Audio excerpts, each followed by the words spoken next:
கூட்டணியில் இருக்கிறோம். இது உங்களுக்கு புதிதாக இருக்கலாம்.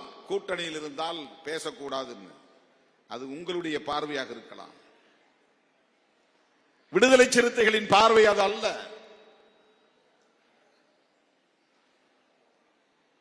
கள்ளக்குறிச்சி சாவை கண்டித்து நாம் ஆர்ப்பாட்டம் நடத்தினால் ஆளும் கட்சியாக இருக்கிற திமுக, நமது கூட்டணி தலைமை வகிக்கிற திமுக வருத்தப்படுவதற்கு வாய்ப்பு இருக்கும் என்பதை யூகிக்க முடியாதா? திருமாவளவனால், விடுதலை சிறுத்தைகளால்?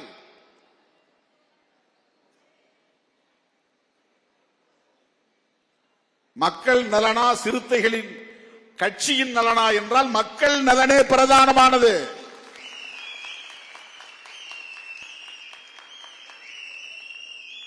அந்த அடிப்படையில் தான் நாம் முடிவுகளை எடுக்கிறோம். கள்ளச்சாராய சாவு நிகழ்ந்தவுடன் அந்த பகுதிக்கு சென்று நான் பார்த்தவுடன் அந்த போராட்டத்தை நான் அறிவித்தேன்.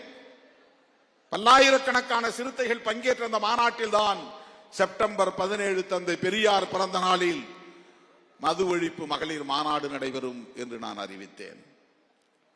அப்போது கூட இப்படி ஒரு மாநாடு நடத்தினால் அது இப்படிப்பட்ட தாக்கத்தை ஏற்படுத்தும் என்பதை யூகிக்க முடியாமல் இல்லை, யூகித்தோம்.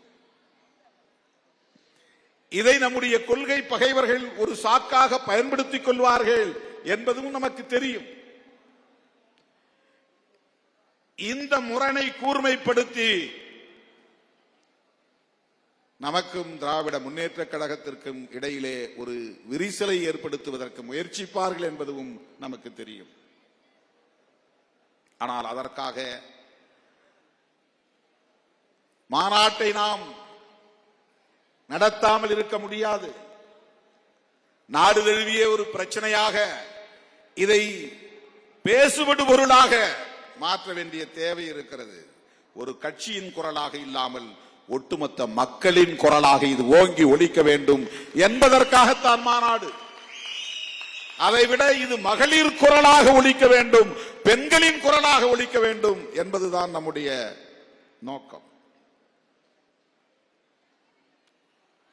அதனால்தான் 10ஆம் தேதி பேட்டி கொடுக்கிற போது ஒரு காமன் அப்பீல், ஒரு பொதுவான அறைகூவல் என்று நான் சொன்னேன்.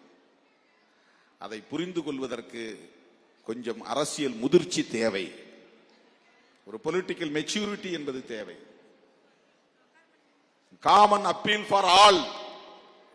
தமிழ்நாடு அரசியல் எப்படி பிளவுபட்டு கிடக்கிறது என்றால், அதிமுக கூட்டணியில் இருந்தா திமுக கூட்டணிக்காரங்கள்ட்ட பேசக்கூடாது, பார்க்க கூடாது, சிரிக்க கூடாது.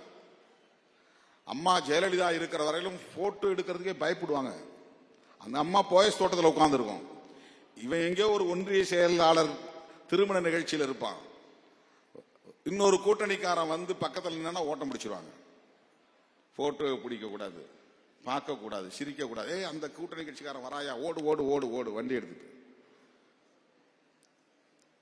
இந்த கலாச்சாரம் தமிழ்நாட்டு அரசியலிலே எந்த கூட்டணியிலும் இருக்கலாம். நண்பர்களாக ஒருவருக்கொருவர் கை கொடுத்து கைகுலுக்கிக் கொள்ள வேண்டும் என்கிற அந்த முதிர்ச்சியான கலாச்சாரம் ஏன் தமிழக அரசியலில் இல்லை? செய்திகளை உடனுக்குடனும் துல்லியமாகவும் தெரிந்து கொள்ள சப்ஸ்கிரைப் பண்ணுங்க.